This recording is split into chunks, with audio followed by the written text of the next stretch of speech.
Pemecatan yang dilakukan Mahkamah Partai PDI Perjuangan berbuntut pelaporan caleg PDIP Tia Rahmania ke Mabes Polri hari ini. Setelah sebelumnya Tia sudah mengajukan gugatan perdata ke Pengadilan Jakarta Pusat Kamis kemarin. Menanggapi hal itu, Puan mengatakan PDIP punya mekanisme internal melalui Mahkamah Partai.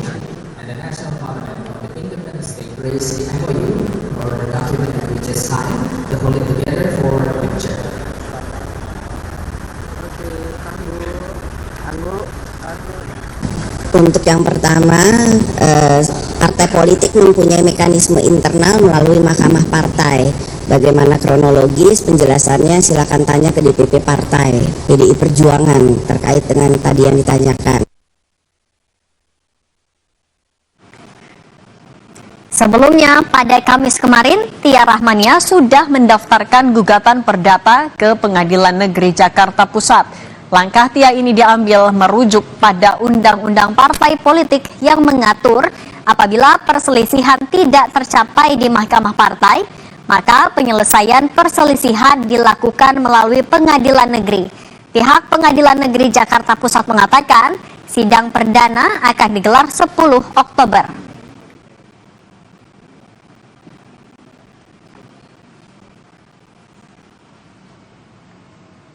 Melalui situs pnjakartapusat.go.id tercatat laporan penggugat Tia Rahmania pada hari Kamis 26 September 2024. Dalam situs tercantum nama tergugat yakni Mahkamah Partai PDIP, Boni Triana, dan Muhammad Hasbi Ashidiki Jayabaya.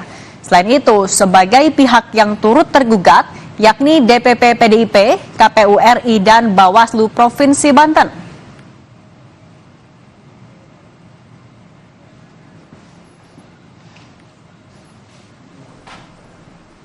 Sementara itu, alasan PDIP menjatuhkan sanksi pemecatan terhadap Tia Rahmania usai Mahkamah Partai memproses sejumlah bukti dan fakta berdasarkan putusan Bawaslu tanggal 13 Mei 2024. Tia terbukti melakukan penggelembungan suara.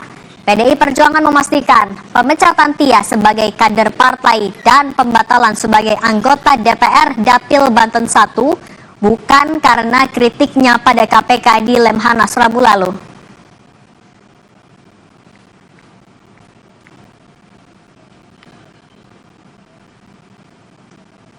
Baik ya, aja ya. Terima kasih. Terima kasih, Bang Eriko. Terima kasih. Halo. Mohon ini masukan kepada panitia Lemhanas, kalau bisa cari tolong dihargai forum ini, Bu. yang memberikan nilai-nilai baik. Terima kasih. Wassalamualaikum. Izin Bapak, mungkin dilanjutkan dulu Bapak izin. Oke. Bukan karena bertanya tapi tidak di dalam jadi.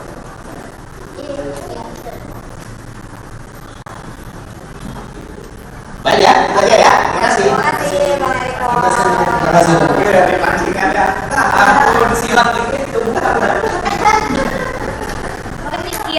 Halo. Mohon ini masukan kepada panitia Lemhanas, kalau bisa cari tolong dihargai forum ini, Bu. yang memberikan nilai-nilai baik. Terima kasih. Wassalamualaikum. Izin Bapak, mungkin dilanjutkan dulu Bapak izin. Oke. Bukan karena bertanya tapi tidak di dalam jadi.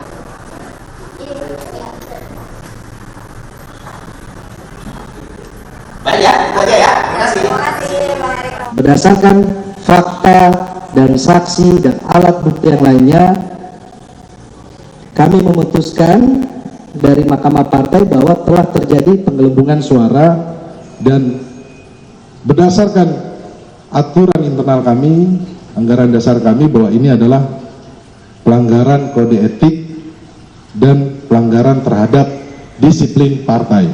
Mahkamah Etik memutuskan Saudara Tia Rahmania bersalah dan dijatuhkan sanksi tegas pemberhentian dari anggota partai.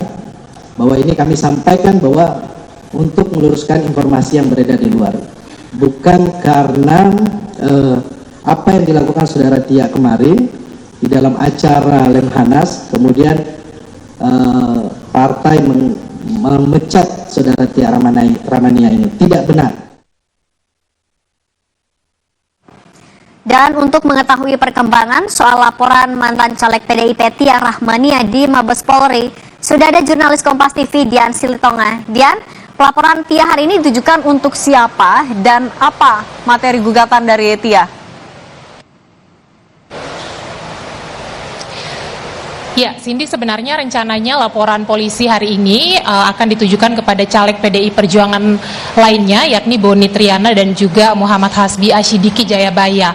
Nah, tapi tadi ketika laporan polisi dilakukan oleh Tia Rahmania dan juga kuasa hukum, ternyata laporannya tidak bisa dilakukan karena memang tadi ada persoalan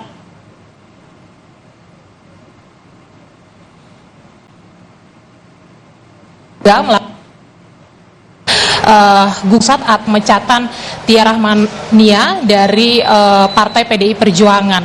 Nah, tadi disampaikan bahwa laporan polisi ini baru bisa dilakukan nanti setelah keluar putusan dari Pengadilan Negeri Jakarta Pusat atas gugatan yang dilayangkan oleh Tia Rahmania. Jadi memang hari ini laporan polisinya batal dilakukan.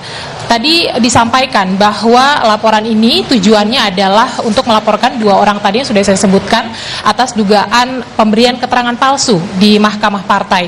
Kita tahu bahwa dalam konteks ini Tia Rahmania dipecat oleh atau diberhentikan dan penggelembungan atau pencurian suara pada Pileg 2024 lalu. Nah, Tia Rahmania beserta tim kuasa hukum menilai bahwa keterangan dari Boni Triana dan juga Hasbi Asyidiki dalam Mahkamah Partai keterangannya adalah palsu begitu ya, sehingga menyebabkan Tia Rahmania dirugikan karena diputuskan oleh Partai PDI Perjuangan Tia melanggar etik dan juga disiplin partai sehingga sanksinya adalah dikeluarkan dari PDI Perjuangan dan itu otomatis membatalkan Tia Rahmania untuk maju ke Senayan karena memang kita tahu bahwa Tia Rahmania ini sebenarnya menjadi calon legislatif terpilih periode 2024-2029 di Dapil Banten 1.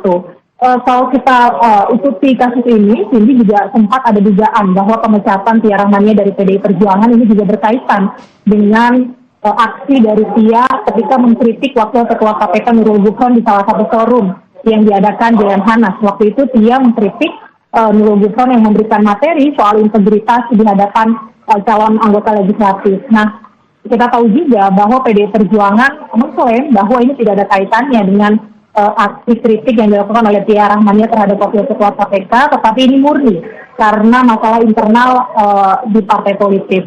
Nah, tadi yang menarik juga pihak Tia Rahmania dan juga kuasa hukum sudah melakukan konferensi pers menyampaikan bahwa yang menjadi persoalan adalah pihaknya sampai dengan saat ini hanya menerima surat pemecatan saja tanpa ada surat hasil dari keputusan Mahkamah Partai sehingga mereka tidak mengetahui apa-apa saja pertimbangannya. Nah, kita akan cermati bersama nanti bagaimana perkembangan dari kasus ini. Baik, terima kasih jurnalis Kompas TV Dian Silitonga melaporkan langsung dari Mabes Polri. Selamat bertugas kembali.